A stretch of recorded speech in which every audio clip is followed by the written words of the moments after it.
Dear students, आज हम transcription and translation अर्थात प्रोटीन सिंथेसिस के अंतर्गत ट्रांसलेशन अर्थात अनुवादन के विषय में चर्चा करेंगे। प्रीवियस लेक्चर में हमने ट्रांसक्रिप्शन अर्थात अनुलेखन के विषय में जानकारी प्राप्त की थी। जैसा कि हम जानते हैं कि कोशिका में डिफरेंट टाइप्स के प्रोटीन का संश्लेषण होता है और प्रत्येक प्रोटीन का specific amino acid composition cellular DNA द्वारा निर्देशित होता है। प्रोटीन सिंथेसिस की संपूर्ण प्रोसेस को दो स्टेप में डिवाइड किया जा सकता है, ट्रांसक्रिप्शन अर्थात अनुलेखन एंड ट्रांसलेशन अर्थात अनुवादन। जैसा कि प्रीवियस लेक्चर में हमने देखा है कि ट्रांसक्रिप्शन जिसमें डीएनए से जेनेटिक इन्फॉर्मेशन का आरएनए में स्थानांतरण होता है। ट्रांसलेशन अर्थात अनुवादन के दौरान आरएनए में निहित जेनेटिक इन्फॉर्मेशन का प्रोटीन में स्थानांतरण होता है।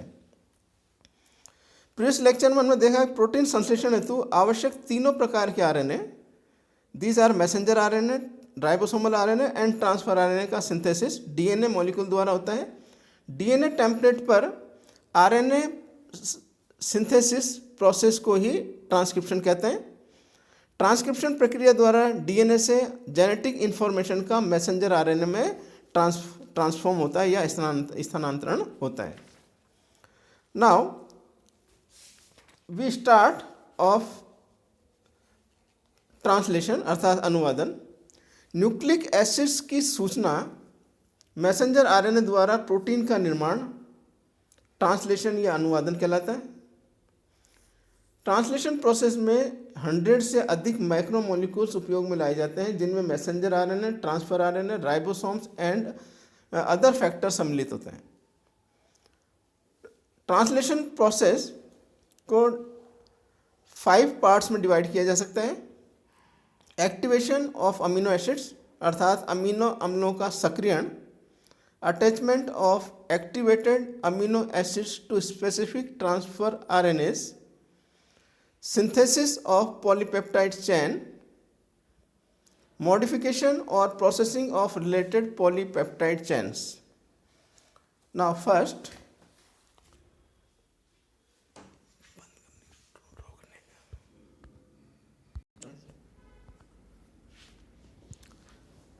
step known as activation of amino acids अर्थात अमीनो अम्लों का सक्रियण।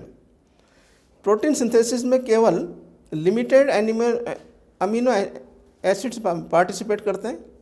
प्रत्येक अमीनो एसिड के लिए specific amino acyl transfer RNA synthesis अर्थात चार्जिंग एंजाइम और स्पेसिफिक ट्रांसफर आरएनए की आवश्यकता होती है।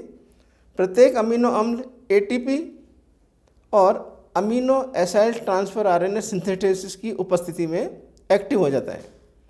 एक्टिवेशन के पश्चात अमीनो एसाइल एडेनोसिन मोनोफॉस्फेट अर्थात AMP सिंथेटेज कॉम्प्लेक्स का निर्माण होता है। Now second, transfer of amino acids to transfer RNA अर्थात अमीनो अम्लों का ट्रांसफर आरएनए पर स्थानांतरण। एक्टिव अमीनो एसिड्स का ट्रांसफर आरएनए पर ट्रांसफर आरएनए का आवेशन अर्थात चार्जिंग ऑफ ट्रांसफर आरएनए कहलाता है। Transfer RNA every amino acids के लिए डिफरेंट प्रकार का होता है। इस कारण प्रत्येक ट्रांसफर आरएनए का नामकरण अमीनो एसिड्स के अनुरूप होता है। जैसे ट्रांसफर आरएनए ALA अर्थात एलानिन, ट्रांसफर आरएनए VAL अर्थात वेलेनिन के लिए उपयोग में लिया जाता है। एक्टिव अमीनो एसिड्स अपने संगत ट्रांसफर आरएनए पर स्थानांतरित हो जाता है। Amino acyl AMP synthetase specific transfer RNA के साथ क्रिया करके amino acyl transfer RNA complex का निर्माण करता है और enzyme amino acyl transfer RNA synthesis स्वतंत्र हो जाता है। तत्पश्चात RNA synthesis specific amino acids और ट्रांसफर आरएनए मॉलिक्यूल को संयोजित करने का कार्य करता है। नाउ थर्ड स्टेप, पॉलीपेप्टाइड श्रृंखला का संश्लेषण अर्थात synthesis of polypeptide chain. Polypeptide श्रृंखला संश्लेषण प्रक्रिया 3 स्टेप्स में पूर्ण होती है। इनिशिएशन अर्थात चैन इनिशिएशन श्रृंखला का प्रारंभ, चैन इलोंगेशन अर्थात श्रृंखला का दीर्घीकरण, एंड चैन टर्मिनेशन अर्थात श्रृंखला का समापन। नाउ फर्स्ट चैन इनिशिएशन। चैन इनिशिएशन एक कॉम्प्लेक्स इवेंट है जिसमें राइबोसोम्स की दोनों यूनिट्स संदेशवाहक आरएनए अर्थात मैसेंजर आरएनए के साथ बंधित होकर एक कॉम्प्लेक्स का निर्माण करते हैं और इस कॉम्प्लेक्स हेतु अनेक घटकों की आवश्यकता होती है जिनमें एयूजी अर्थात एडेनिन, यूरेनिन एंड ग्वानिन और जीयूजी ग्वानिन, यूरेनिन एंड ग्वानिन कोडॉन युक्त messenger RNA, specific transfer RNA जिसे एफएमटी ट्रांसफर आरएनए कहते हैं। It is specific transfer RNA. Ribosome की 30S एंड 50S सब units, IF1, IF2 and IF3 factor, GTP अर्थात guanosine triphosphate and magnesium ions. Now second chain elongation श्रृंखला दीर्घीकरण। श्रृंखला initiation में निर्मुक्त कॉम्प्लेक्स में एफएमटी ट्रांसफर आरएनए राइबोसोम्स के पी साइट पर उपस्थित होता है जबकि ए साइट नए आने वाले अमीनो एसिड ट्रांसफर आरएनए के लिए खाली रहता है। मैसेंजर आरएनए में उपस्थित कोडॉन के अनुरूप नए अमीनो एसिड्स का वृद्धि करती हुई पॉलीपेप्टाइड श्रृंखला के साथ इलोंगेशन दीर्घीकरण या इलोंगेशन कहलाता है। अर्थात मैसेंजर आरएनए में उपस्थित कोडॉन के अनुरूप नए अमीनो एसिड्स का वृद्धि करती हुई पॉलीपेप्टाइड श्रृंखला के साथ में जुड़ना क्या कहलाता है? इलोंगेशन अर्थात दीर्घीकरण कहलाता है। राइबोसोम्स के 5S ribosomal RNA molecule transfer RNA के टी शाई लूप की न्यूक्लियोटाइड श्रृंखला की पहचान करते हैं। तत्पश्चात ट्रांसफर आरएनए को 8 साइट से बंधित होने में सहायता प्रदान करते हैं।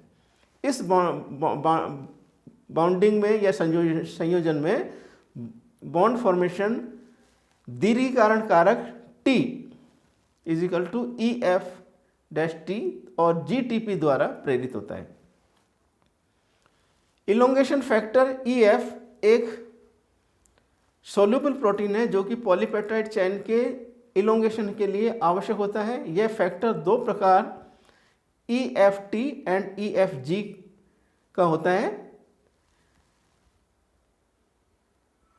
इलोंगेशन प्रोसेस 3 स्टेप्स में संपन्न होती है। अमीनो एसिड ट्रांसफर आरएनए की बाइंडिंग अर्थात amino acid transfer RNA binding, peptide bond formation and translocation. Then next type polypeptide श्रृंखला का समापन अर्थात चैन टर्मिनेशन। पॉलीपेप्टाइड चैन का इलोंगेशन तब तक होता रहता है जब तक कि राइबोसोम मैसेंजर आरएनए के टर्मिनेशन कोडॉन पर पहुंचता है। टर्मिनेशन कोडॉन जैसा कि हम जानते हैं UAA uridine adenine adenine, UAG known as amber, UGA known as opal को नॉन सेंस कोडॉन कहा जाता है क्योंकि ट्रांसफर आरएनए का कोई भी एंटी कोडॉन इनके साथ युग्मित नहीं होता है। जब कोई भी टर्मिनेशन कोडॉन राइबोसोम के ए साइट के साथ ट्रांसलोकेट होता है तो राइबोसोम नए अमीनो एसिड के साथ बंधित होने के बजाय पेप्टाइड निर्मुक्त फैक्टर के साथ बंधित होता है अर्थात रिलीजिंग फैक्टर के साथ में बंधित हो जाता है। प्रोकैरियोट्स में 3 प्रकार के निर्मुक्त कारक releasing factor RF1, RF2 and RF3 पाए जाते हैं जबकि यूकैरियोट में केवल एक ही प्रकार का निर्मुक्त कारक होता है। RF फैक्टर 2 सब यूनिट्स के रूप में पाया जाता है और दोनों ही सब यूनिट्स एक्टिव रूप में कार्य करती हैं। RF फैक्टर पेप्टिडिल ट्रांसफरेज को सक्रिय करता है। यह एंजाइम P साइट पर ट्रांसफर आरएनए तथा पेप्टाइड के मध्य उपस्थित बंध का हाइड्रोलिसिस करता है। परिणाम स्वरूप पेप्टाइड श्रृंखला निर्मुक्त हो जाती है। इस प्रकार ट्रांसलेशन के दौरान जो प्रोसेस है उसको 4 भागों में डिवाइड किया जा सकता है। Activation of amino acids, attachment of activated amino acid to specific transfer RNA, synthesis of polypeptide chain and modification or processing of released polypeptide chain. धन्यवाद.